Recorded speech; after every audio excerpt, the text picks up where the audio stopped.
I need a day off. Yeah. So they now PCP the clam chowder for a day now off. I have this PCP. I know that Where'd they get a pound of PCP? I can't wait till trans women supplant all real women in sports, because then it's going to be like awesome. Yeah. That's how the film actually went. Somebody's out there throwing some chicken bones on the ground. That's what they did in Exorcist Believer, I'm pretty sure.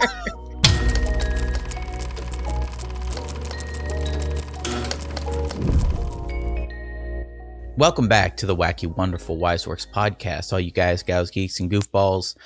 We are back at it again. Oh, yeah. One more time. One more game. One more game.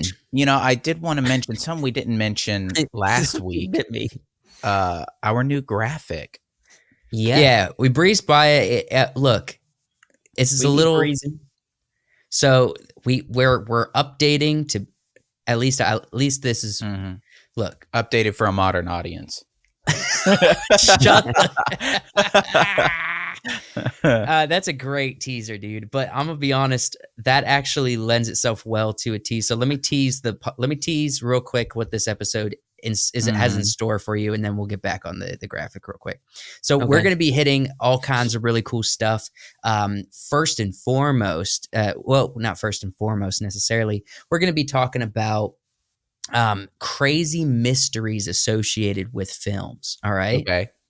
We're going to be looking at, to reference the modern audience, I'm really curious. We hear this all the time, but I'm wanting to dive into this idea, this problem, you might say, if you will, of catering to a modern audience. And we're going to explore that a good bit. But then we're also going to be playing the most bizarre inspirations for movies or movie aspects, right? Or things that are in movies. So that's a little bit of a game. All right. So you guys are going to have to turn on your thinker caps there. And I got some really good ones. I'm going to test Wyatt on his Princess Bride knowledge a little bit again this week. Okay. Because he's such a big head last week. And he was like, no, actually. Was that on the podcast or at? Yeah. It was last week during your Josh, who can't get a quote right, who never remembers anyone's name. No, well, I thought he said that. Did he say it on the podcast or before we recorded or something? I don't know, but check this out. It was on the podcast. Okay. All right, but we're also going to be testing Joshua on his Adam Sandler movie knowledge. All right. Okay. Specifically, 50 First Dates. All right. Because Joshua's a big fan of Adam Sandler. I think he likes Drew Barrymore a little bit. If she was 20 years younger. Nah. Those are some good teasers, but wait, what? That's a little way. That's way too young. Sorry. Back to the graphic. Yeah. So just for an explanation, going from the old graphic to the new graphic, obviously we kept a lot of the elements the same. That was the goal, right? But the goal with the new graphic was versatility, right? Yes. It's the ability to make it more present in all sorts of stuff. So, it's a simple graphic. It's easier to put on. Yeah, it's easier to put on a hat or a shirt or a sticker. And we did that for you guys. Yes, that's right. And I'll tell you what, part of this was contracted out. Yeah. Well, yeah. We didn't create this. I mean, well, not all of it. Obviously, knowing when to play to your strengths and also play to other people's strengths is important. It's very important. But yeah, no, we wanted our logo to be accessible. Accessible's good. What are those words in the background saying? I don't know. I tried to find somewhat illegible. Good. Just cursive handwriting. Yeah. To kind of motivate the book journalistic kind of thing we're going with.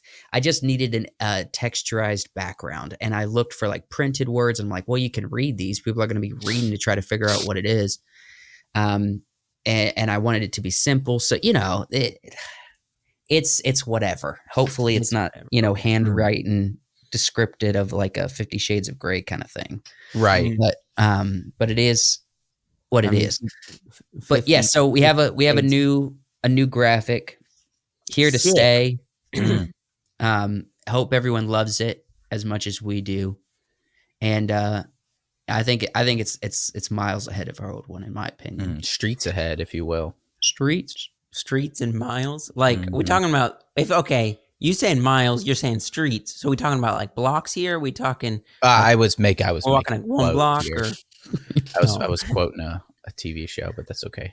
All right, I wanted to bring this up. Well, first, I'll talk about Joshua's thing later, because you had a movie recommendation, but I want to get to that later. Okay, I wanted to bring this up first. Did you guys hear about Amazon investing in faith-based films? Did you guys hear about this news? No, I heard about this. All right, so this is pretty wild. So Amazon makes big play for faith-based content. So apparently there's like an initiative, or I don't know if it's considered a studio, but the Wonder Project is what it is, right? Oops, I just highlighted everything.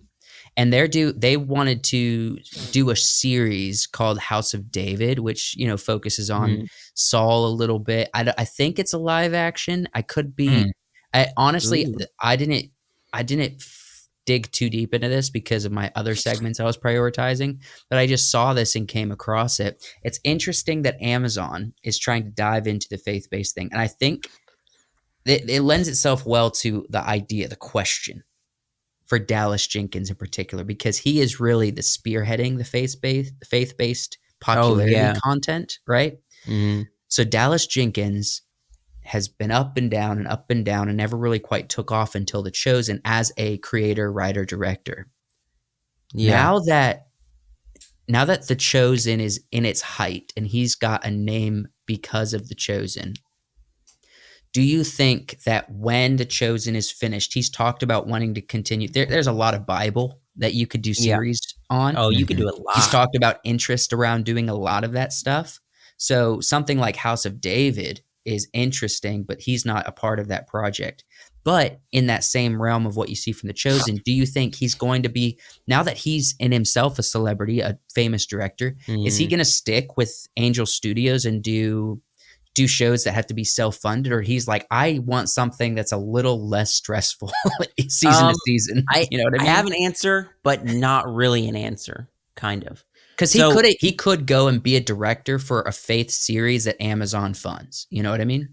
This is not a full thing after The Chosen, but right now, on top of The Chosen, 3 weeks ago, he released a video on his Instagram and YouTube channel saying, hey, we're still doing The Chosen, everything, but for years now, I've had this one story that has been dear to my family's heart. It's called The Best Ever, or The Worst Christmas Pageant Ever. Have you seen this video? I actually might have saw the start of the video, but then I scrolled past it, or I had to turn it off because I wasn't. It's a video of him and his wife standing, just doing like a Instagram Shorts, right video. But they right now, actually this week, they should be wrapping up the filming for this movie. It was bought by, I think, Lionsgate, the story for it, because it's a Christmas Carol book that their family has read for years, and it's not Christian. It's just like a Christmas pageant that some kids put on, and Lionsgate bought the script for it, and he's filming that right now on top of the fourth season of The Chosen coming out. So I will say, it as The Chosen season 4 is in post-production, and there's like a lot of stuff with the theaters, it's kind of a little automated, and a less has to be micromanaged, I guess. He's not on set. He has the freedom to get on set for another project, because post-production is a lot of times he gives his thoughts. So, but at this point, 4 seasons in, his editors and assistant director and other creators associated with The Chosen don't need him there for the editing process the whole no, time. You know what I no. mean? So that kind of answers your question a little bit. Of right now, he's in production to do a full-length film, not a show, full-length film that's going to be coming out next Christmas for Lionsgate. It's going to be Lionsgate's Christmas movie. Well, that I comes think that he should have the freedom to work on something for Lionsgate or Amazon or Angel Studios. The idea that directors are, working for one company for all their movies, I think is that's the past. We need to move forward with, freelance directors, if you will, directors who are, their project is bought and paid for by a studio, and so they Yes. make it for that studio, and they have the freedom to move on. Yeah, the sound of freedom, in fact, probably. Oh, yeah. I think, but we're seeing it in another capacity as well. So, Guillermo del Toro, David Fincher, a couple others, they're moving to like the solely Netflix model. Whereas if you look at David Fincher, he did Fight Club. He's a huge director, and he's like, I'm now just making stuff that's going to be on Netflix. I'm almost wondering if it's the instant pay, right? They're paid up front. They're paid up front. There's probably like a fixed rate. Then they have their budget. They can make whatever they want. And they know that it's going up on Netflix.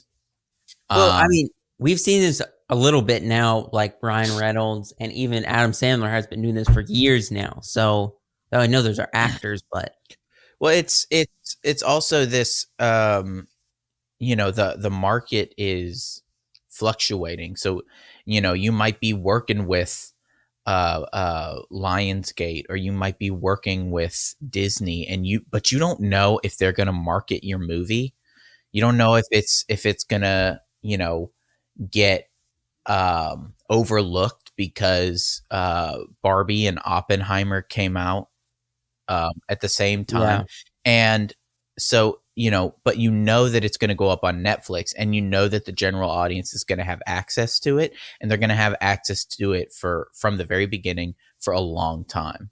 The general audience is important because it doesn't matter how crappy projects that get put out on Netflix, for some reason, myself included, we're not canceling our Netflix subscriptions. Why? No. Why are we not canceling when we haven't seen something we're super happy with in a while? Because there's always hope for another Stranger Things. There's always hope for another Squid Game. There's always hope for another Arcane. There's always hope for another, movie that people enjoy, or a show that's really, really good. And we think that can only happen sometimes inside the Netflix studio model. I think that's absolutely it. I think Netflix has something every once in a while that is that works because that works because it's Netflix. True. Netflix has that, but House of Cards, their very first original project, right? I think Netflix is more consistent with it, but I think there's other studios that are also doing it. Like, last year, what was our favorite show of 2023, 2022 was The Bear, and that was Hulu. Well, House of the Dragon, in my opinion, I think it was better. Okay, than The Bear, House of the Dragon was good, but The Bear was up there too. But again, The Bear also was FX. It wasn't Hulu. All right. Well, I know, but it's been released on Hulu. Again, though, Hulu's Disney. That's why people are keeping, I think, most of their subscriptions is because these studios are every once in a while. If Disney's not dropping something, then Netflix is dropping something. If Netflix isn't dropping something, Hulu's dropping something. If Hulu's not, then it's HBO. And so or Apple, look, there's probably about 5 different high concept sci-fi shows to watch on Apple TV right now. You can go watch them. Right. You can go watch Foundation, or Silo series, or there's this other Alien one I think I saw. It's a small cluster of good stuff. Yeah, I don't know if it's necessarily like great, but it's definitely better than like the Sci-Fi Channel, the classic Sci-Fi Channel because stuff. they're getting into the film epics. It would just stream Killers of the Flower Moon, right, which I watched there, and they're getting ready to stream Napoleon. So Apple TV Plus is actually doing something a little different. They're not only streaming and creating streaming style content, they are also getting into the theater released film epics so that they're the first to get some of these amazing films. Yeah. So wrapping back around, I think directors are trying to find that stability. And I think they know that if they just pick a studio, pick a streaming service, right? Pick a studio, stick with them. And Netflix seems to be the one that some people are going with. But like I was saying, I think that directors need that freedom to be able to go to whoever is going to do their project the most justice, and then keep their hands off. Right? Yeah, move on when they're done. So you think this is good or shaky ground for Dallas Jenkins? I think right? It's potential. It could potentially be good or bad, depending on what decision he makes. He could stick with Angel Studios, and that could be really great for him, or it could hold him back. Yeah, I honestly think I think Angel Studios is going to have a bright future, but Dallas Jenkins is not going to be the golden boy of Angel Studios forever, No. Yeah. So because they're going to do something else that hits really hard and it's going to overshadow, especially when The Chosen is finished. And so, and yes, I think Dallas is a director and a creator, so he's going to go with a studio that funds his project, I think. Yeah. And if Amazon's that person, or if Amazon's that studio, then he'll go with Amazon. And I think in some ways, Dallas Jenkins is kind of becoming the Chris Nolan of faith films or faith projects. Oh yeah, because we go and watch his stuff because it's Dallas Jenkins, right? Not because we're like super excited for specifically what he makes, but he's Dallas Jenkins, so we're gonna watch it. Well, and no, I wouldn't say he's Christopher Nolan. You said Christopher Nolan. I would think obviously it's not on the same level. I'm saying I was gonna say films, he's more of like a Steven Spielberg in that regard, because like he's got those beloved classics where he's like teaming up with John Williams, and that's he doesn't have beloved classics yet. Dallas is quite yet ways to go, but he's getting there. I think he's definitely getting there. He's definitely getting there in the faith realm. Oh yeah, I think he has big potential to reach that for the faith-based films. If you are around, maybe not the like conservative churches, but more of the non-denominational churches, like it is huge. Even this week, someone randomly that I work with had the 3 fish with the blue fish in the middle. It had a hoodie of it, and I was like, "Hey!" I would just walk past him. I pointed at him, like, "Hey, I like your hoodie," and they're like, "Do you know what this is?" They gave me a funny look, and I was like, "Yeah, it's The Chosen," and I was like, "Yeah." That's a stupid question. If you're at church, wait, were you at church? No, it was just at work. Okay, all right. Okay. Less of a stupid question.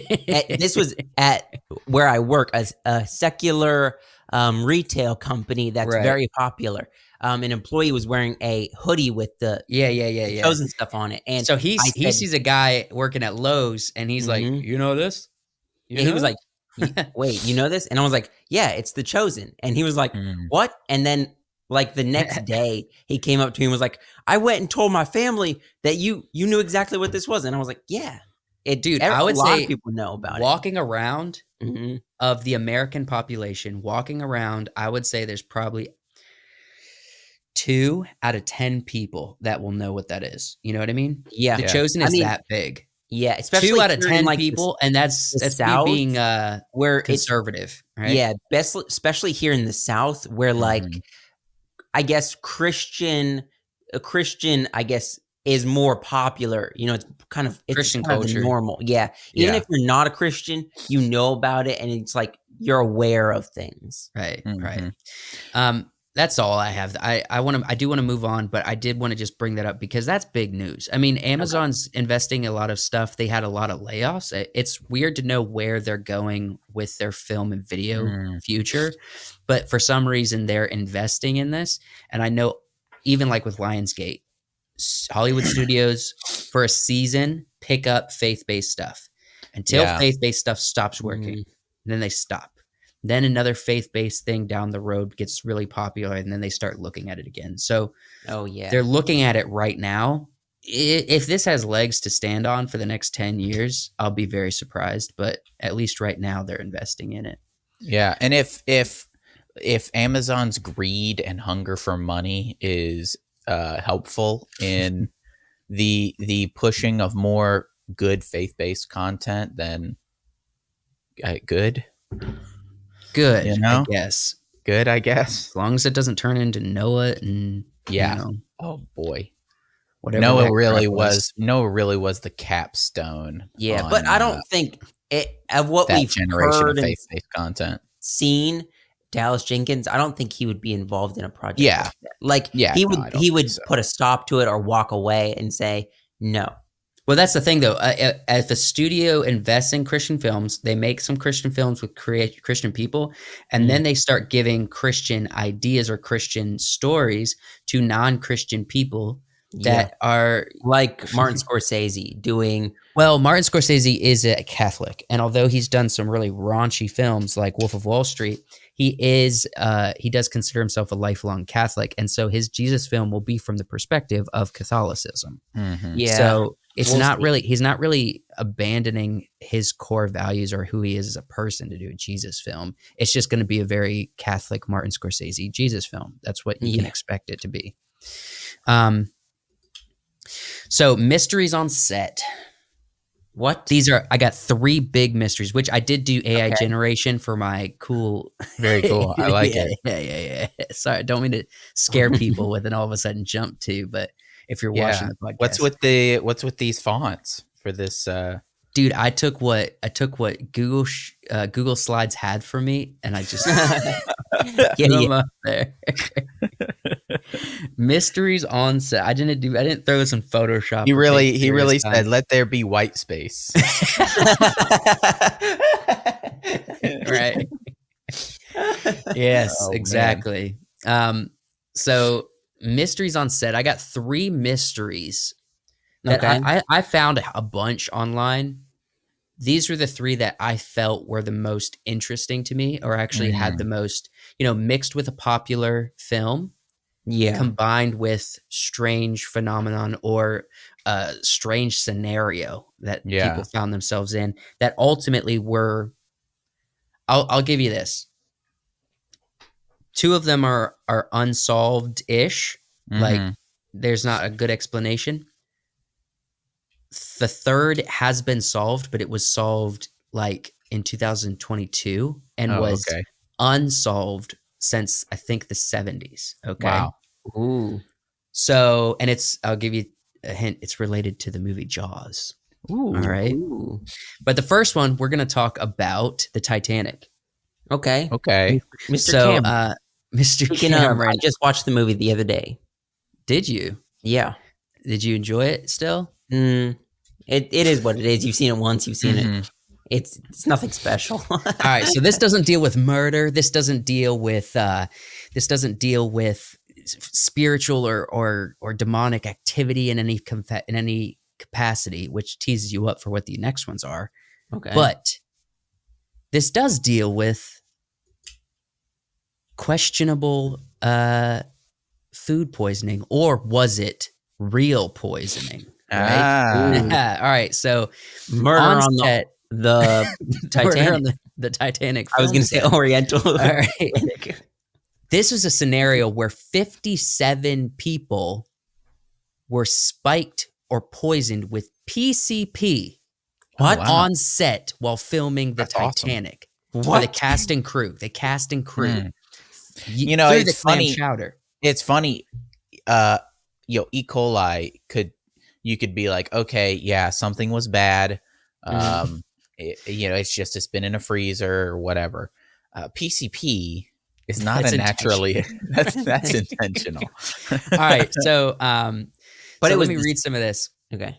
One of the filming locations for James Cameron Titanic was Nova Scotia. Was in rural Nova Scotia. I've been to Nova Scotia, with the closest hospital having only one doctor and one nurse. That's not good. Ooh. This doesn't bode well for the cast and crew. One fateful day, during a meal break, 75 staff members were served clam chowder, including Cameron himself. Don't know if Leonardo and Kate took it, but. It didn't take long after eating the soup before everyone in attendance began to feel very ill. All right. Very ill. It then goes on to say they went to the hospital, and it was guessed that the clam chowder was what you said. It was undercooked, or it was essentially food poisoning, right? Mm-hmm. On later inspection, okay, so forensic testing determined, however, that someone had spiked the whole pot of chowder with an entire pound of drug known as PCP. Mm. No one has ever claimed responsibility or been accused. Some theorize that it is basically a disgruntled cast or crew member that was fired for some reason or had a vendetta against James Cameron or someone else. But no one ever took claim for it. So this is an unsolved mystery. Who tried to kill or seriously injure the entire cast and crew of the Titanic film? I'm gonna say it was. I don't have an answer to that question, by the way. Okay. But This was here's my answer. This was a calculated measure taken by the food service folks.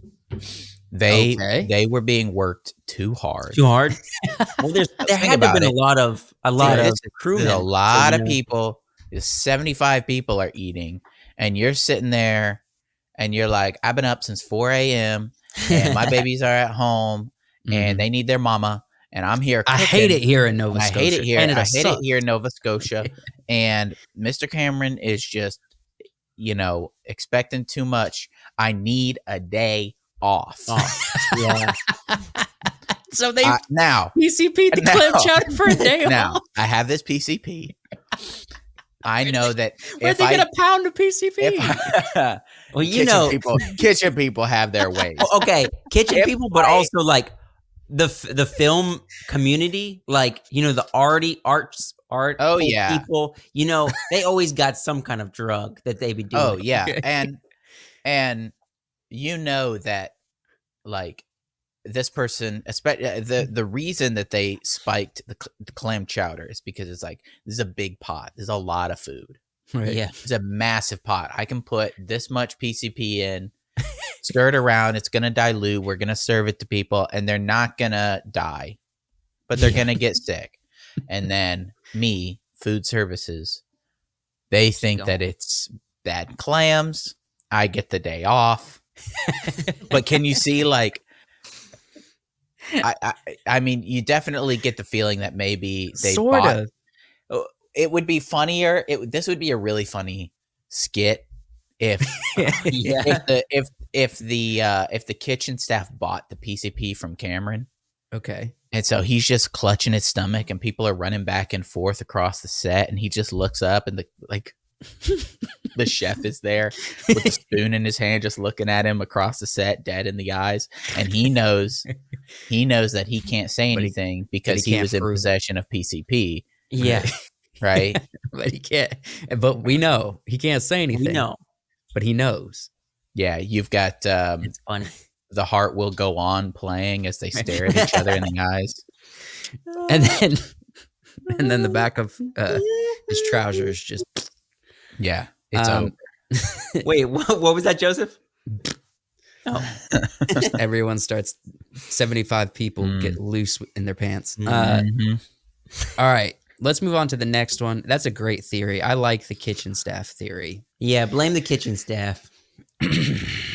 The Exorcist. I think I've heard of this production. It was a demon. Was I cursed. think I've seen this. All right.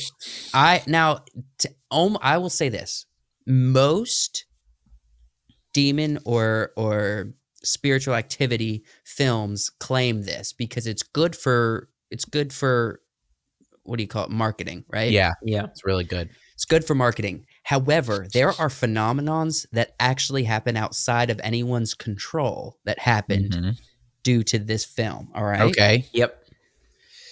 Give us this one's a bit frightening. Uh-oh. All right. So it's widely held that the Exorcist film was cursed. During filming, multiple people were injured. Not uncommon. 4 people even died. So some under mysterious circumstances. This ranged from relatives of crew members to main cast. All right. Wow. Who passed during production or during post-production. So during the editing right after. This is also a crazy thing that happened. The set was also home to several freak accidents that caused multiple delays, including homes being used for set burning, including the home being used for the set burning to the ground. All right. So the set or the house that they filmed this in burnt to the ground, with the only surviving area being the room where the exorcism scene took place. Dang. All right. Not only this, but some who saw the movie in theaters fell ill during the screenings. Many quickly dismissed these claims as being a simple stroke of incredibly bad luck, but the filmmakers felt there were other forces at play, so much that they actually brought a priest to the set to bless it. So I know they did this with the Conjuring films preemptively. All right. A little preemptive blessing. Preemptively, they brought exorcist priests to bless the set for almost every Conjuring film that's happened, especially for the Annabelle and the Conjuring. Super weird. I ain't being part of those productions. The Exorcist, was reactive. They're saying, we got some crazy bad stuff going on. We need a blessing. Somebody call the priest. Wouldn't it be funny though? Wouldn't it be funny if you're just on set and you're filming or getting ready to film and you see like, a priest walk up and he's waving around some incense, he's dousing, maybe throwing some holy water, right? And then the next day there's like a Protestant preacher and he's out there and he's got a Bible and he's King around, James and he's just he's like, praying, right? He's praying and then he and then just various people that they have, like what's the Jewish what's Orthodox Jews? What's their like preacher? Teacher. They're a rabbi. Rabbi. They got a rabbi there. He's doing He's doing what they do. Just every, and you're like, we just really got to make sure.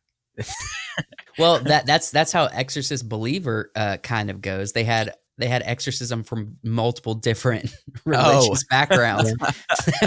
That's how the film actually went. Somebody's out there throwing some chicken bones on the ground. That's what they did in Exorcist Believer, I'm pretty sure. In the newest exorcism movie, notice not to spoil, but one of the girls actually dies. All right.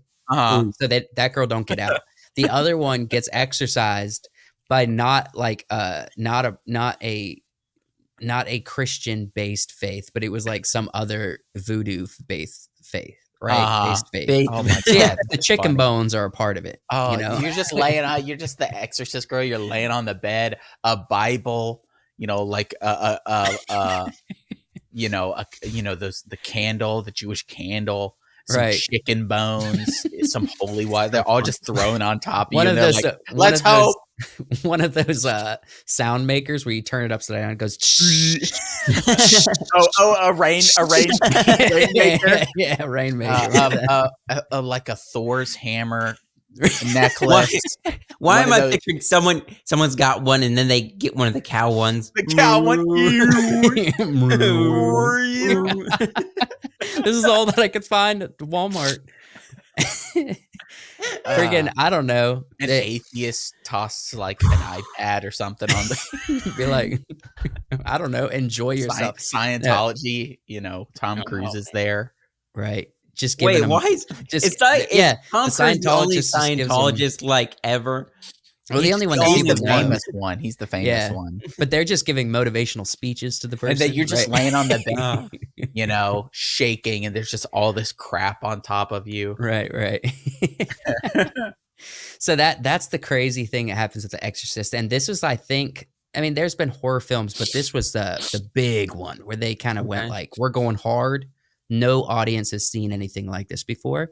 Yeah. And apparently productions have never seen. So my question is, do you guys think, I mean, obviously your personal faith and spirituality beliefs are going to play a part in this, but do you think that there is, because I mean, I tend to take a not skeptical view.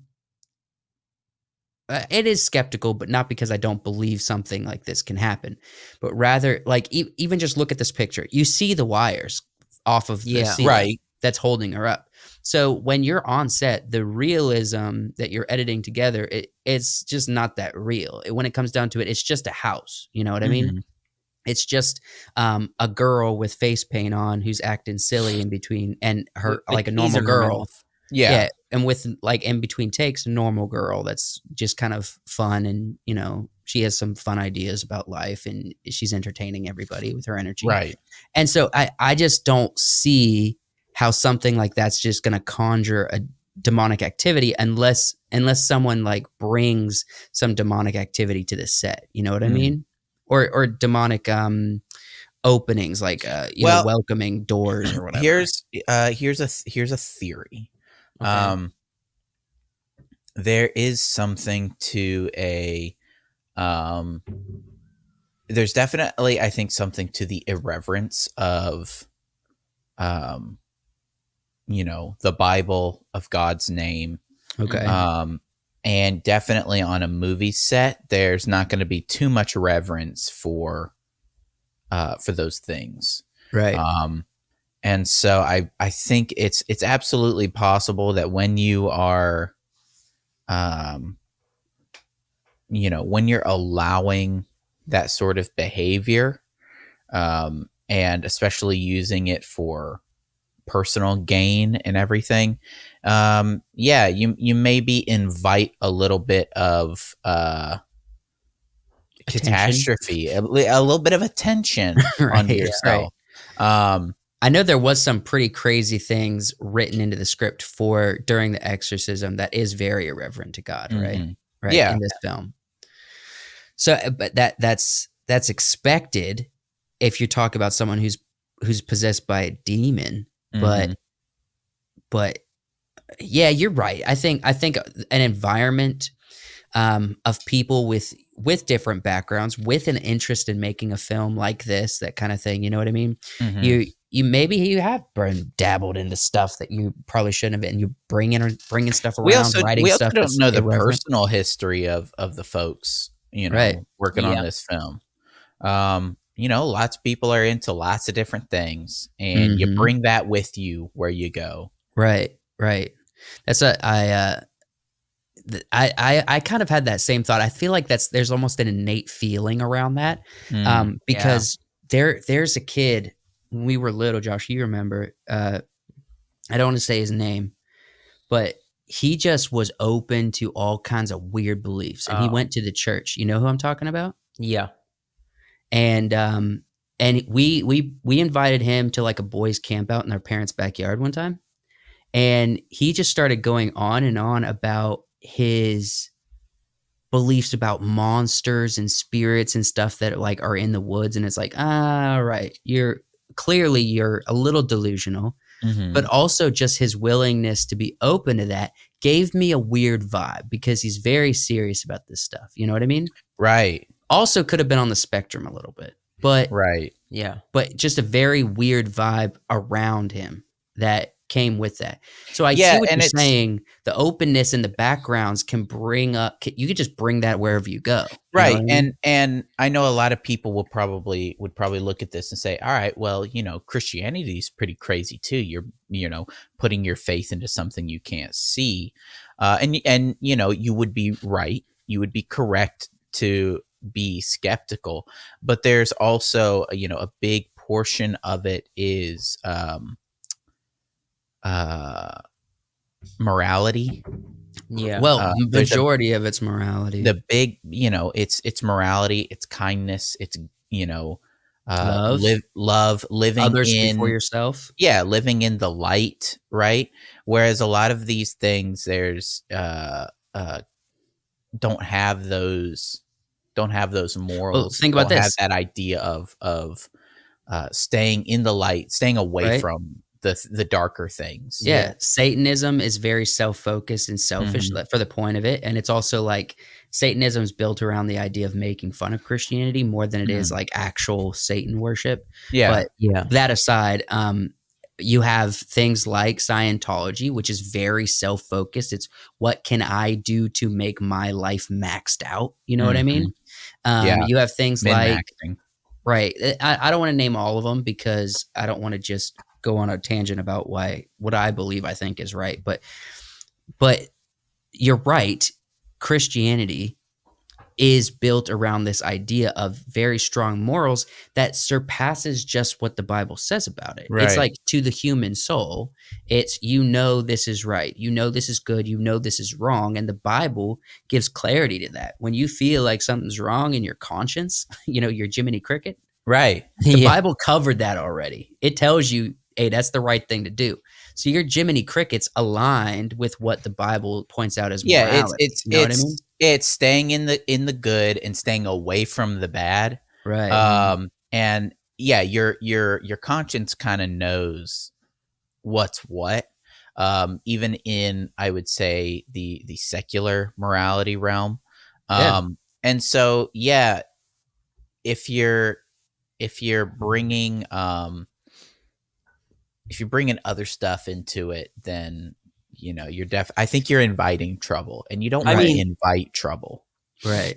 I definitely hear James Stewart in the back of my head once in a while Mm. being like, "Yeah, you shouldn't do that." The preacher, Jiminy.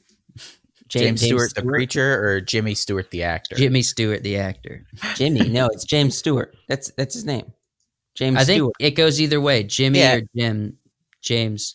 I don't think he James. went by James. I think he went by Jimmy, but his name Oh, is James. Jimmy. You know what I mean? mhm. Sure. The guy, the actor who Yeah. The Yeah. Scottish evangelist, or or the actor who played in Rear Window. Right. Rear Window. Okay. You know, yeah, he's my Jiminy Cricket. Okay. The last one, I promised Jaws, right? Okay. It was a murder that took place on July 26, 1974. Wow. There was a woman's body that was found and unidentified. Mm. No family that they could find identified her. Wow. She was labeled as the Lady of the Dunes. Okay, this is a police sketch of her, right? Mhm. And for a long time, it was just an unsolved mystery. Okay. Yeah. Until a interesting point of time. Where is this article that I found? Okay, let me share this. This is on Wikipedia. I hear a baby. Yeah, it's Josie. So the son of famous writer and author Stephen King, his name's Joe Hill. He had just finished reading a book. I think it's called The Skeleton Crew: How Amateur Sleuths and Solving America's Coldest Cases. All right, and he started. I think he either took interest in this or something, but he made an observation. So when the body was found, the police report described a blue bandana on the head and blue jeans. Interestingly enough, this finding of the body was in Massachusetts, right? And it happened weeks after the Jaws film wrapped. And the body was discovered 100 miles from where it was being filmed, Jaws. Okay. Right? Mhm. During the film, Joe Hill, son of Stephen King, Mhm. discovered someone in the film that he thinks appears to be this woman. Okay. Ah. Oh, so like an extra. An extra Or in the just somebody film. walking around in the crowd. Yes, in the film. Wow. For a long time, it's been debated if this is the woman. She has the blue jeans, she has the bandana. She died shortly after the Jaws film and pretty close by where the Jaws film was filmed. All right. Yeah. This matched the description, and it, as far as the sketch goes, if I go back and forth, it could be her. It could be her. It could be Could be her. her. As I said at the beginning of the podcast, but if you're watching this on clip, this was recently a solved case. This has become a solved case. Okay. I will say this. We do not have confirmation if this woman was actually in the Jaws film as an extra. That part has never been revealed, because the friends and family must not have loved this woman very much to notice that she just disappears forever. You know what I mean? So basically, I think it was in 2022, the DNA evidence from the body was recently matched up with relatives. Obviously, with all of the DNA, family tree tracking they have now, they were able to pull this out of the archive, utilize that technology. They found friends and family close to the DNA that matched the DNA evidence, and it became known that this woman was Ruth Marie Terry. Okay. Or Ruth Marie. Marie? Marie? Marie? Yeah, I got it right the Marie. first time. Yeah. So this is a picture of her. This is, I don't think that's a picture of her. I'm confused because they have sketch artists. They have a picture of this woman, Ruth Terry, and then this, which I'm not even sure what that is. It says it's a reconstruction. Yeah. Wait a minute. So, okay, it must from the body. Finish the story, and then I have some questions. All that to say, they discovered who this body was. All right, Ruth Terry. Mm-hmm. The family probably didn't know very well because she just went missing, and nobody filed a missing persons report. No, nothing. You know what I mean? Mm-hmm. But they figured out what family she was in, and they I guess summarized that this is, based on DNA evidence, this is Ruth Terry. So with that being said, if we were to go back and forth between these two, do you think it still could be her? I think it still could be her. Because we don't have confirmation if she ever was an extra on the Jaws set. No. Yeah. It could still be her. It could still be her. And the description of the body that was found is very interesting. Mm-hmm. And I think Joe Hill is onto something. Okay, right? so what you're saying is there was a murder about 100 miles after the filming. Weeks after the film wrapped. Yes, after the filming of Jaws. And it's believed, it's not been proven, but it's believed that she was an extra in the film. It has recent, since the 70s, it's unsolved. Now we know this woman that was murdered is Ruth Terry. Okay, we know she was murdered. Does it don't give any know indication of who murdered her? Yes, the boyfriend or the husband. Oh, Billy Ray Smith. Okay. Wait, have we talked to Billy? It was on the Wikipedia. Billy? It said spouse Billy Ray Smith. Yes, yeah. It's concluded. I guess probably best guess. It's hard to know. Have we talked to Billy? Husband. Does he confess to? Billy's probably dead. Yeah, but when he was still alive, so we don't know if it was Billy. That's the guess. It says, let's see. Age 23, following short marriage, Terry left Whitwell to work at Fisher Body, blah, blah, blah, blah, blah. Oh, so they were split up. I don't know. It sounds like that's an interesting part of the mystery that I did not look into for you, Wise. Oh, right. Sorry. Well, there's something at the bottom about Terry was listed as deceased, somebody being in a witness protection program. Where at the bottom, down where the Jaws expert? No, it was up. Was? No, it was up. It was in background. Private investigator, her brother, I think, Terry's brother, tried to find traveled to California, hired a private investigator. Investigator told Terry's family that all of her belongings had been sold and that she had left the state of her own will after becoming involved with a religious cult.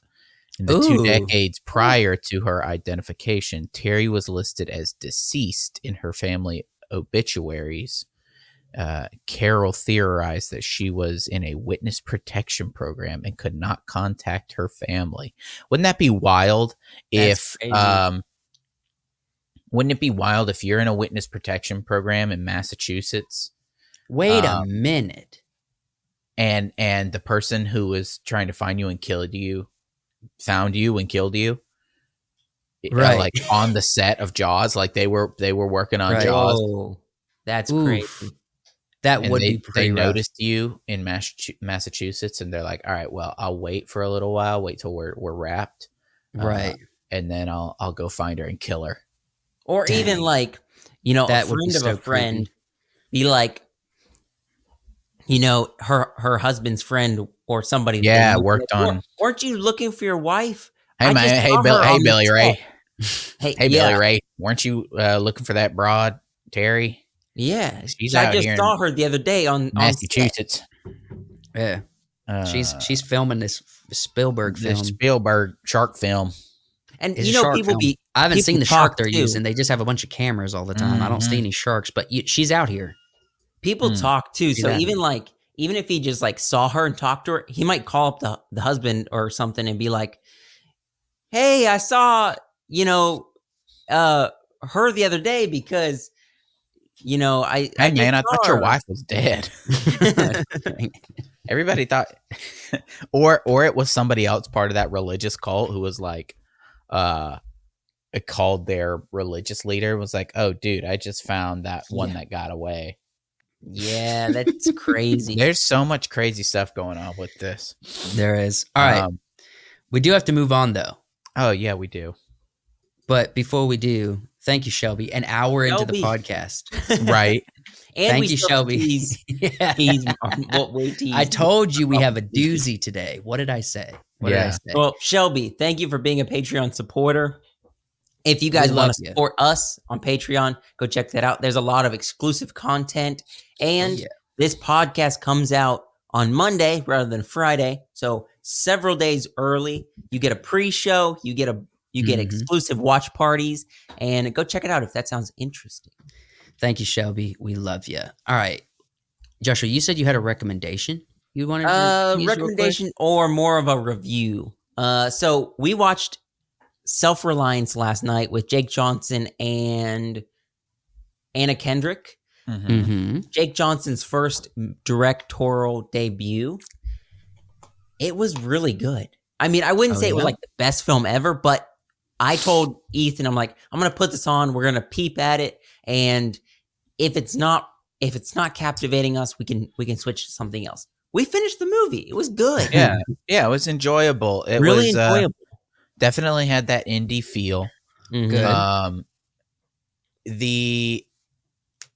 What I feel like could have been a really scary concept, was a little bit, more,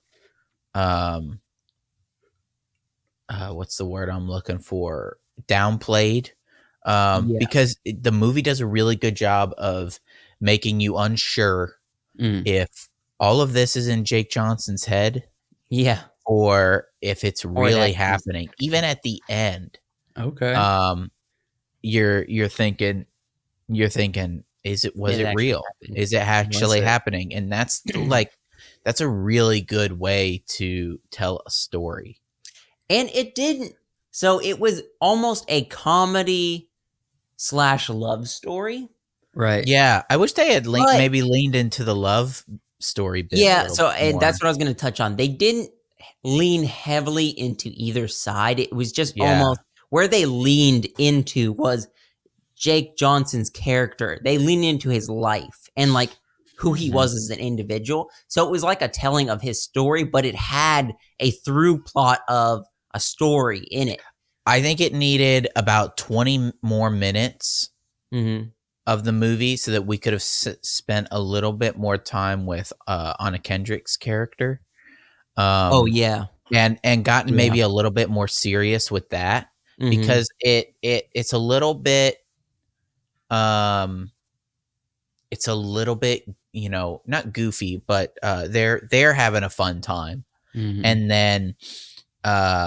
And then it gets a little bit serious with her for like a second. Yeah. But when But he's didn't show talking it to her, much. when he's talking to her, when he comes back, like I wanted more of that conversation, more of them trying to hash it out, being Right. really serious about it. And it But just that was the cliffhanger of the movie. Like at so the yeah, end, so in the cliffhanger, but you know yeah, what's gonna in happen. the end when he makes his decision, I wish there had been maybe just a little bit more Showing us that. well, it would have been nicer for the emotional like interest, right? Okay. Yeah. For the emotional interest in their relationship, if they had a little bit more of a heavy conversation and there had been a little bit more doubt in him, Right. it would have made that very special moment at the end hit that much harder. Yeah. So I What's would this give film it called again?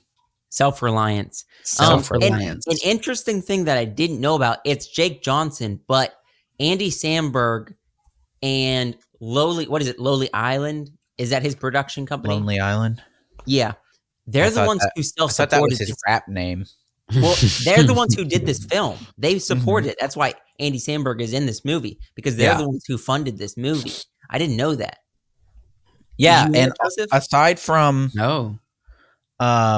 I would say aside from swearing, there's quite a bit of swearing in the movie, but Yeah. there's nothing gratuitous. No, not really. Okay. Nothing I would gratuitous in give the it. movie. It had its shortcomings. It's Jake Johnson's first directorial debut, so I would say it wasn't the best, but I would give it a 6 out of 10. Also, Jake works really well with old people. I'm finding out. Yeah, like He has like an older men. yeah, he's Yeah. like an old homeless best friend in this. Oh yeah. And the dynamic his dynamic with people, basically anyone, Anybody? Yeah. he's really good. His dynamic is really good. His dynamic even with like the ninja guy who is in Stranger Things. Oh yeah. The hippie kind of high The long hair friend. Yeah, with the long hair. Mhm. His dynamic with him is It's good. unique. His dynamic with Anna Kendrick, with the old man, it's all Right.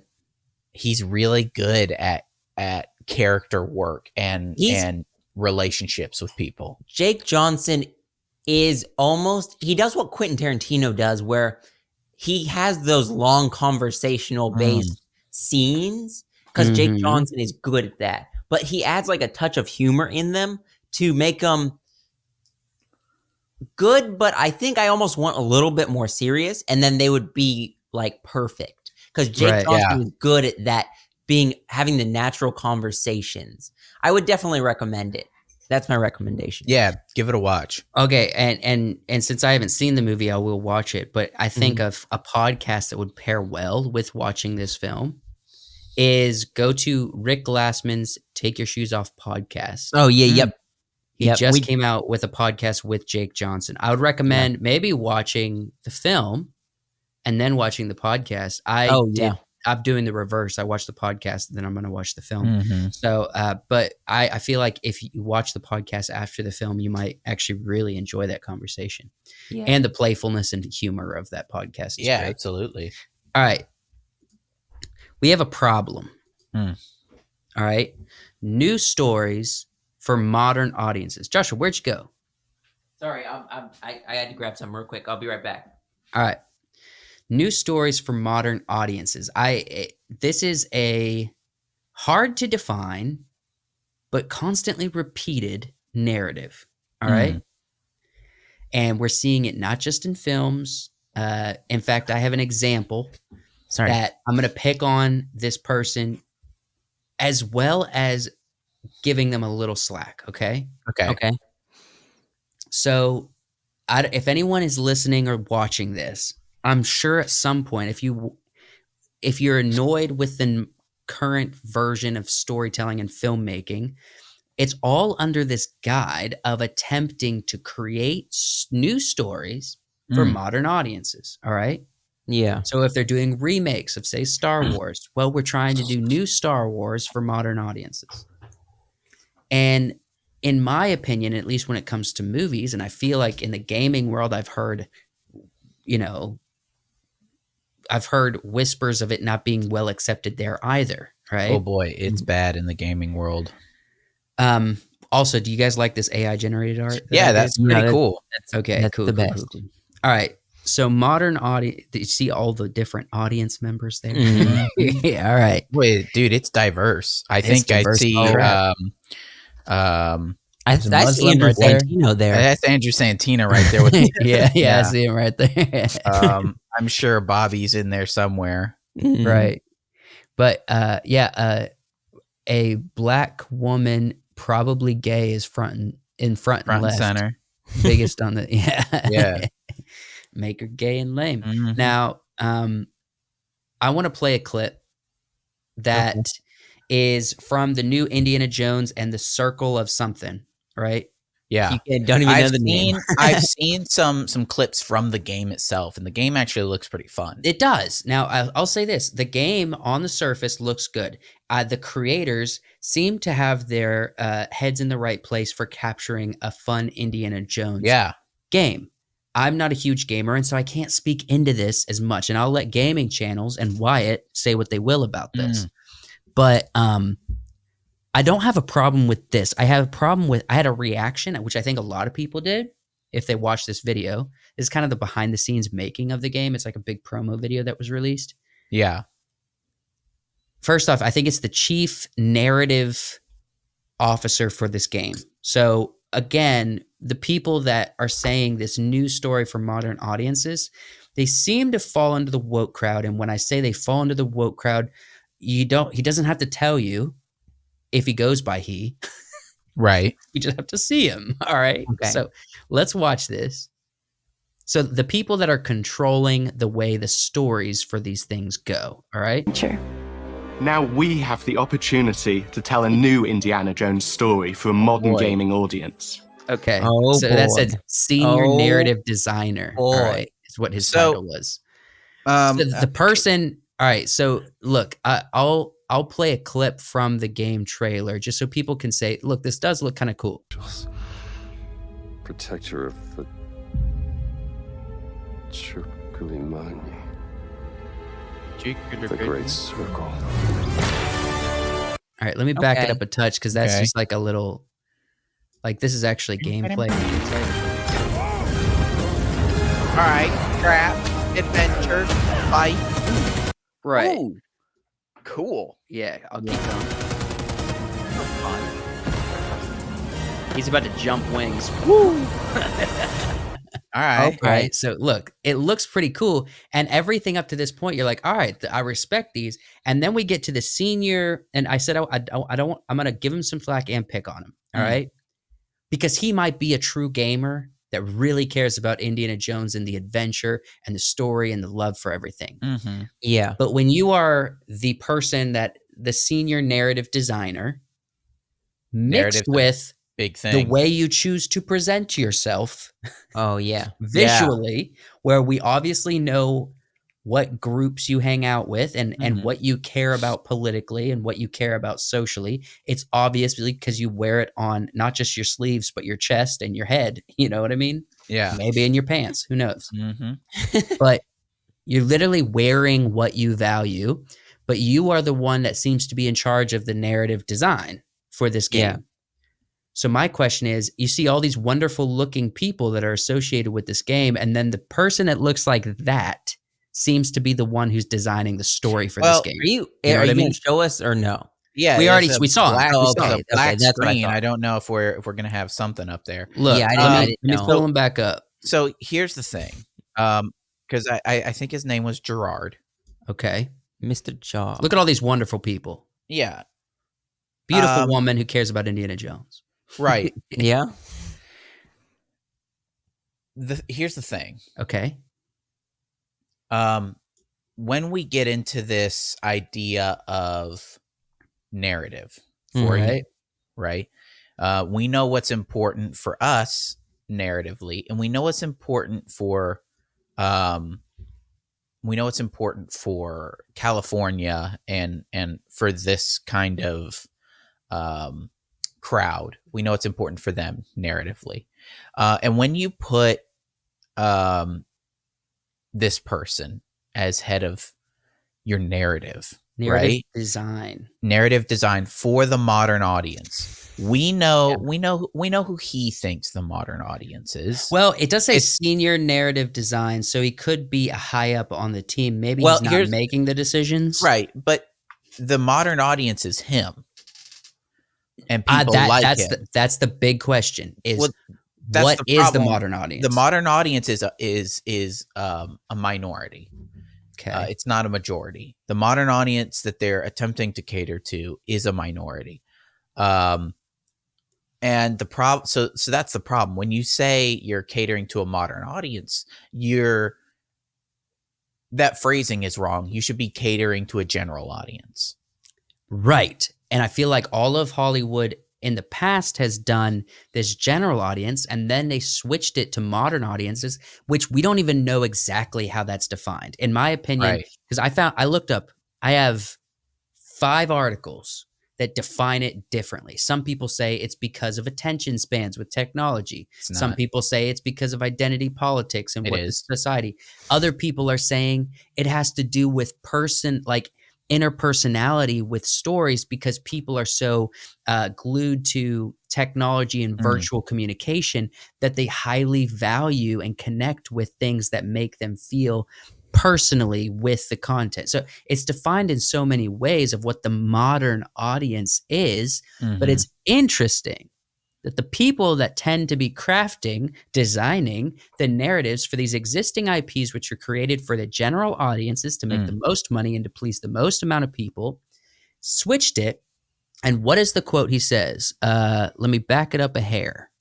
All right. We have the opportunity. Listen to the quote. Now we have the opportunity to tell a new Indiana Jones story for a modern gaming audience. Okay. Why do we need a new Indiana Jones story for a modern audience? Right. No, he says the same generation. He says we have the opportunity. Yeah. So modern ideals and with their hands on an IP that they didn't invent, that they have no respect for, and that they feel like they can do whatever they want with. And there's a reason that Indiana Jones is still popular. It's because the modern audience can still identify with Indiana Jones. Yeah. Right? It doesn't matter. And the movie was made a majority almost 40 years ago or something ridiculous like that. Well, the thing is, I think what you said, the general audience is important because I think the general audience still exists. So I don't know why we are changing it to modern audience when the general audience is the majority and probably will always be the majority. I mean, as far as what they care about and enjoy. You have to agree, and I'm going to play devil's advocate a tiny bit.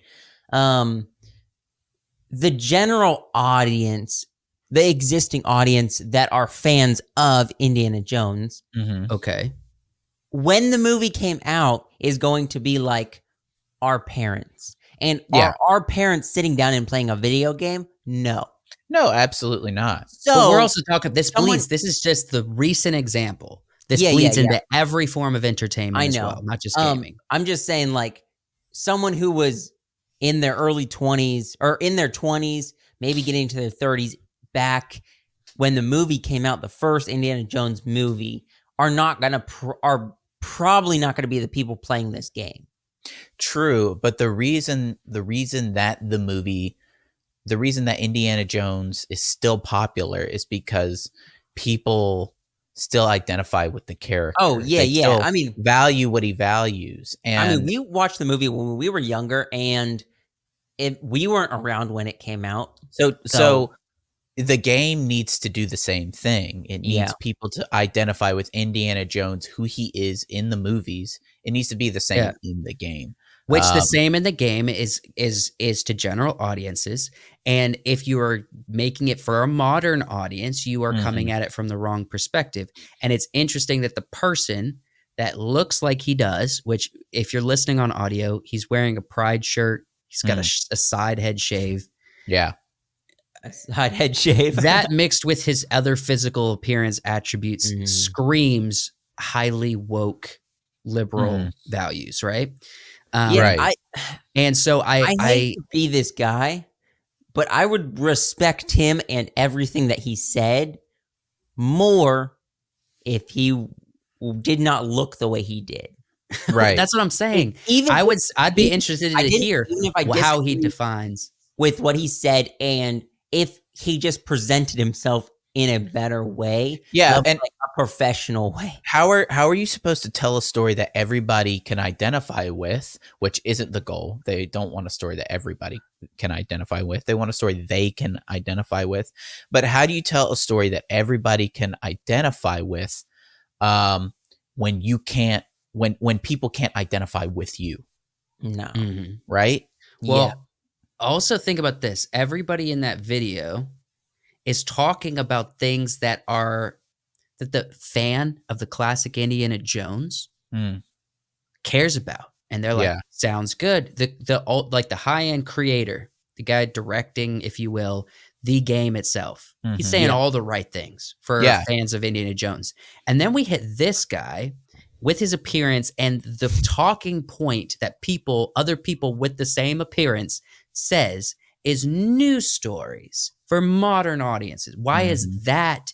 It's a woke talking point at this point. It's on purpose. It's on purpose. He looks woke, and he's the one saying the woke talking point when everyone else in the video is chill and saying the right stuff. You know what I mean? What's interesting is that this is a most likely a white man who is a diversity hire, which is incredible to me. It's incredible to me. It's incredible to me that white men have become diversity hires. They are to check boxes. We found our way back in. Right. What was it? I was listening to a comedian. He's like, "Man, I can't wait till trans women supplant all real women in sports because then it's going to be like awesome." Yeah. Now we'll have it. Cool. Now we'll have something to watch. Yeah. But it's like, it's the Dave Chappelle joke in that one special where he says, the gay guy's driving the car full of all the rest of the diversities. And he's like, we'll drive because we know these roads. We built these roads. You know what I mean? The gay white guys, the gay white guys built them roads. Right. Now, it's, I think it's repeated over and over again, especially by the progressive liberal ideology entertaining people that are getting degrees and then getting into Hollywood or getting into these entertainment sectors, and their focus is liberal agendas through the story. It's just so interesting to me that someone that looks like him, that says what he said, is the senior narrative designer. Yeah, like why is he not like the senior art designer? You know what I mean? No, he's he's on the team for what the story of the game holds. You know what I mean? A lot of it, this sort of general storytelling, most people can identify with the bond or the love between a parent and their child. Yes. Right? For example, a father and a son, or a father and a daughter, right? Yeah. But the problem is these people will say, well, I couldn't identify with my father because they didn't approve of my lifestyle. Okay. Right? So I don't want to tell stories that everybody can identify with because I can't identify with my father. Oh, right. I can't. Deep. Yeah. And they do, deep. They have all of these trauma issues and believe that because they have an issue with something, everybody should have an issue with it. I don't have trauma with my father. So when I see things in movies and TV where there's really good father-son bonding, connection, emotion, it hits me in the chest because or where there's loss, like right, Tarzan loses his parents. That scene hits exactly. hard because you understand the loss of parents is so heartbreaking. It's hard, right? and to even imagine losing your father, right? Mhm. Yeah. It's good. It's things that people can identify with, and um, it's incredible that this is where they're going. And I think what's worse is that it's just a checkbox that they are redesigning society, redesigning entertainment based on checking a box. Yeah, and it's just it just baffles me because like I look at all of the guys sitting behind the computers and talking in this video, and I see myself in them. You know what I mean? Yeah. I see myself in the group of geeks that look like normal dudes that are interested in Indiana Jones and designing on computers and being creative. And then the audacity to pull that guy in for an interview and to put on his title, I control the story, or I have some Mhm. say over what the story is, and I dress like this, and I care about the modern audience. And That is it not enraging. insulting as that guy? Is it not insulting to simply be there to check a box? It That is, but they're happy with it. they're You know what I mean? telling you that this is progressive, that this is pushing the right is pushing right thing, but really they're just trying to check a box. You may think you're doing something good, but they're just trying to check a box. That should be Right. insulting to those people. If the dude that is in charge of the story of Indiana Jones, I want him to be such a geek and fan. I want him to be coming to work dressed as Indiana Jones. Yeah, I wanted him to be in the leather. Now, look, if I want him to have a satchel. I want him to pull out the whip during his interview and you know what I mean? If that dude with his haircut and his t-shirt and his body shape, if he had been wearing the hat and the jacket with a whip I wouldn't on have his batted an eye. right here, and he still had maybe he even still had that t-shirt on, I'd have been like, okay, so this dude clearly cares about Indiana Jones. Yeah, and he also cares Right? about the gays, I guess. Yeah. And that's how that dude dresses every day. They're like, oh yeah, Gerard, he comes in like that. I think his name's day. Edward, not Gerard. Is it Edward? I think it's Edward. He looks like a Garrett. He looks like a Garrett. I would agree. He looks 100% like. I think I love how our whole segment Edward Curtis, one guy. I love how Curtis. Edward. That's where I'm getting Gerard. Look, this is a recent example that there's hundreds of examples. I mean, who was the last example? The last example was the new Star Wars director. This example before that was actress, what's her face? Snow White actress. Yeah. I would like to point out that the homie is wearing a Confederate jacket. Oh dang. That's a statement, the bro. Homie doesn't realize to mix those colors. them colors don't bleed, brother. Homie's wearing a Confederate jacket. Look who's going to be backing racism next. Ooh. This is funny. It's actually funny that it's a cool jacket, but it's that's definitely a Confederate jacket. If he would have put the Indiana Jones hat on, I could mix the hat with this jacket and be more okay with this. Okay with it, I need to look, unless maybe it's you have to wear a shirt with those colors in order to be. I'm gonna get real mean, so I hope Edward never sees this. To be that physically shaped and have a haircut the way he does, right?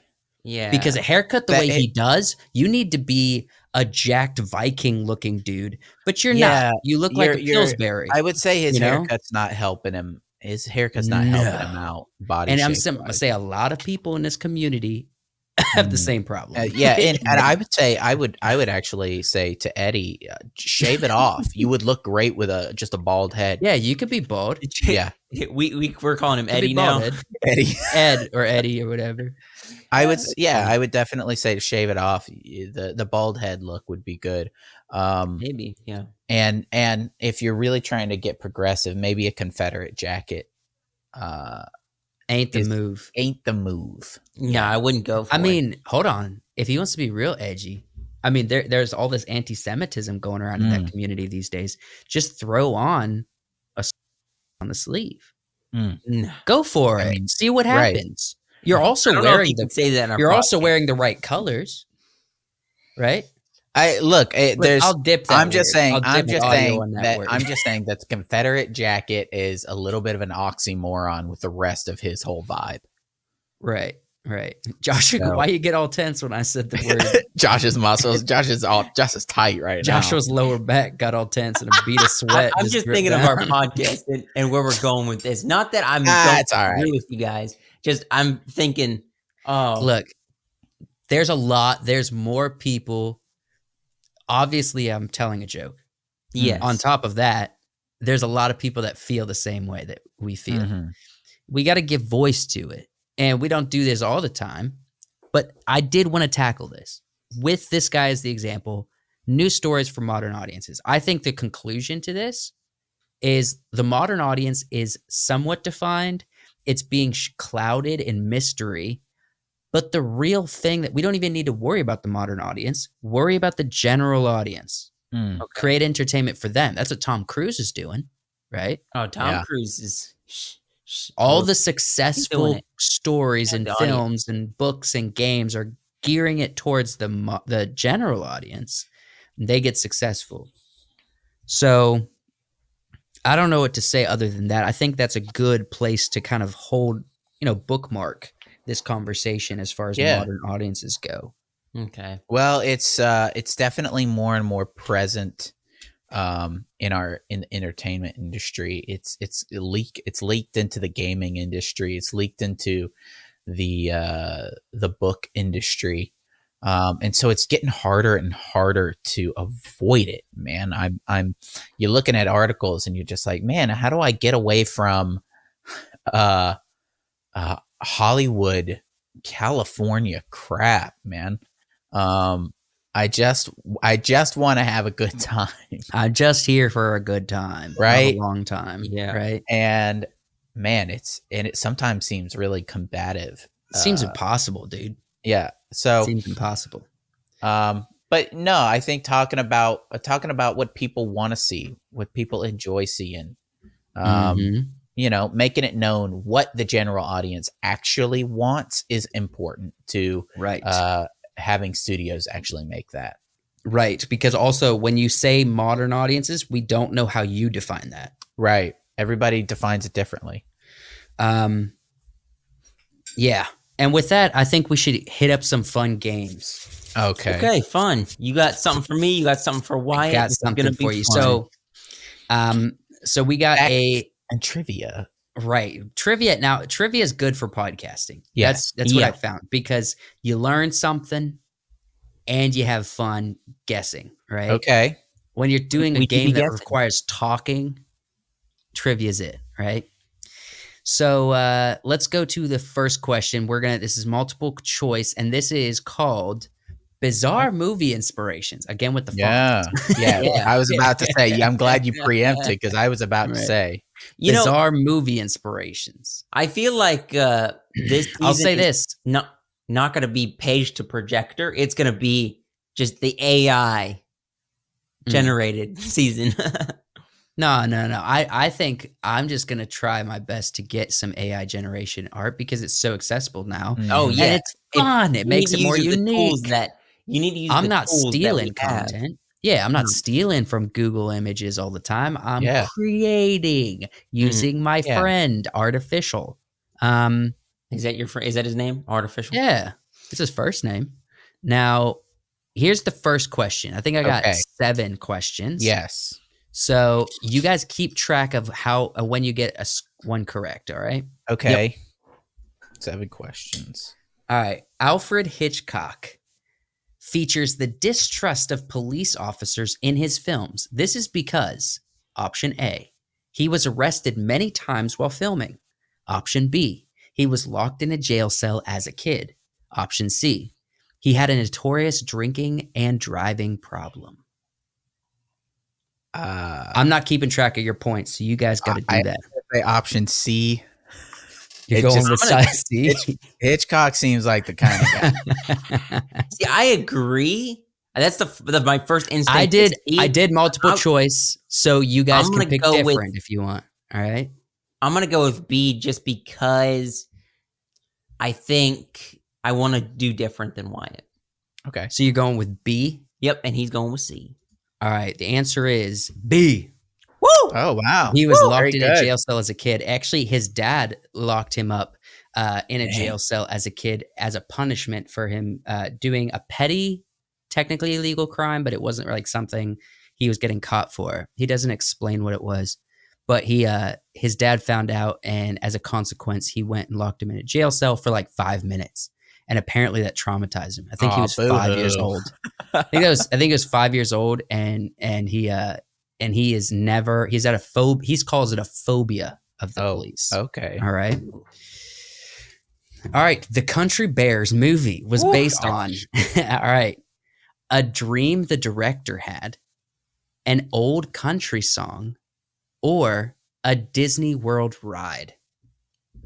Oof. It's either. Have you guys seen this movie? Yeah, I have. Yeah, I saw it when I was really young. Does it count that I know the answer? Keep it to yourself until you do I'll do 3, 2, 1, and you can say it so Joshua doesn't just copy you. How about I'll make my decision and then Wyatt can say it, but you're locked in, right? Yeah. All right. So what do you think it is, Joshua? It's either B or C.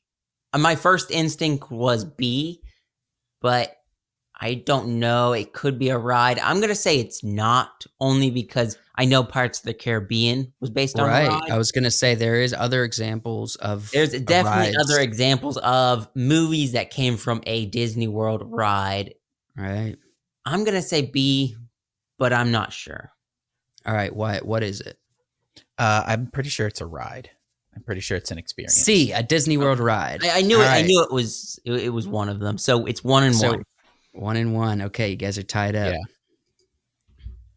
Yeah. Dan O'Bannon was inspired to write Alien, basically, with the idea of the chest bursters, right? So the guy who wrote Alien, he was inspired with the idea of the chest bursters because of his interest in the phrase broken heart, psychedelic mushroom use, or Crohn's disease. I'm going to go with C. I'm going to go with A. Because that's weird. It's weird. It sounds like a writer's thing, doesn't it? And I've watched a lot of Alien trivia. I've never heard this. His Crohn's disease. Wow. Okay. What is Crohn's disease? It's you got the bubble guts. You don't know how to digest food well. You got bad inflammation. You know, you've got it's a lot of problems. You've got holes in your bowels, your stomach. Gotcha. Really. Okay. The pain from Crohn's disease and the symptoms come from not just the holes, but the inflammation your body goes through in your guts because of the disease. So all of the bad symptoms. He said that I believe his quote went something like, it would feel like his stomach was going to burst at times. Right. And that gave him the idea of the chest bursters. But you like that? I came up with the broken heart thing. Yeah, it's pretty good. Interest in the phrase broken heart. Yeah. That's good improv. Thank you. Here's the Princess Bride one. Are you ready? Okay. Yeah. Inigo Montoya's triumphant speech is so powerfully delivered because Mandy Patinkin, is that how you say his last name? Patinkin, yeah. Imagined he was killing the cancer that took his own father, or Mandy Patinkin was emotionally drained and vulnerable from shooting this fight scene all day. So they used the last shot of the day, actually, the last take. Which is it? I know the answer. A, because Wyatt it's knows. very specific. Okay, A. I'm saying A because that's specific. It is A. You both. I figured Wyatt should know this, but I think as long as we keep doing these questions, we need to keep testing his knowledge. Yeah. On the Princess Bride lore. Yeah. No, that's all right. So Mandy Patinkin imagined he was killing the cancer that did take his own father. All right, and that's a bit sad. Yeah. Yeah. but it also, man, gave Good, us good for such your an, character though. when he says, "I want my father back, you son of a b." Mhm. Dang, dude. Oh, That's good. that genuinely just gave me chills right now. I've got chills. Yes. He said, "Anything you want, I'll give it to you." And he stabs him. I want Offer my me father everything back, I you ask son of a for. bitch. Freaking yeah, that's such a powerful me moment, and chills. in That's a ocean of just silly humor. Mm. A lot of It's one powerful of the moments in this most movie. greatest moments in cinematic history. All right. Snoke's look in The Last Jedi was based on what? ... Okay, so Qin Shi Huang, he's a Chinese emperor who's the first one of the Qin dynasty. Okay. Hugh Hefner or Darth Plagueis. Darth Plagueis was the master to Palpatine. Mhm. So the right answer, and I don't think this is what the thing is C, Darth Plagueis, because ultimately Disney doesn't create anything new. They just are recreating the same thing. So Yeah. C, The but look. I don't think the funny answer is Hugh Hefner. All right. I don't know what Did that come out of my brain, or is that real? I don't know. I'm going with A. And you know what? I believe An that's old pronounced- Chinese emperor? I believe that's pronounced Qin Shi Huang. Yeah. However, you're the master at the Asian here. I think that Q is pronounced. Wait a minute. Qin. Why is Chin. Qin Shi Huang. What, Joshua? Because I, know gonna there say, was the why is Wyatt the Qin master of dynasty. the Asian here? Well, he just knows how to say Asian words better, Mhm. Chinese okay. words better. I'm gonna give. I have no idea how things are pronounced over there. What did you say? You said A, Josh? Yeah, that's what I'm going with. I'm gonna say Hugh Hefner for For the S and G's. Yeah. All right. The answer is Hugh Hefner. It actually That's was funny. birthed out of the mind of Andy Serkis.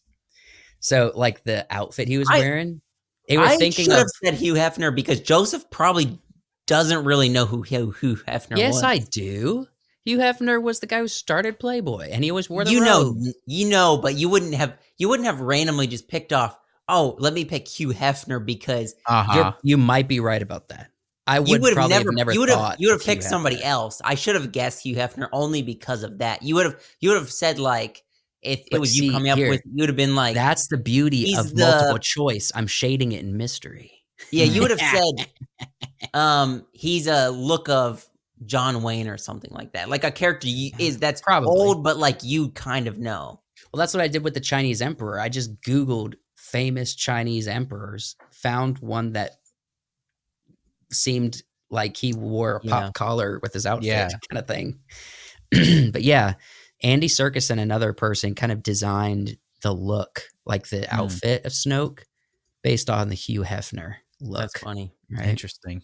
So like an old guy that just lounges around and commands In his empire. robe. That's the thing about the robe. It just means you're ready to go. You're ready to go. You're ready to throw that thing off. I think we got two more here. What? So 50. What are you at, Wyatt? You're at. I'm at 3.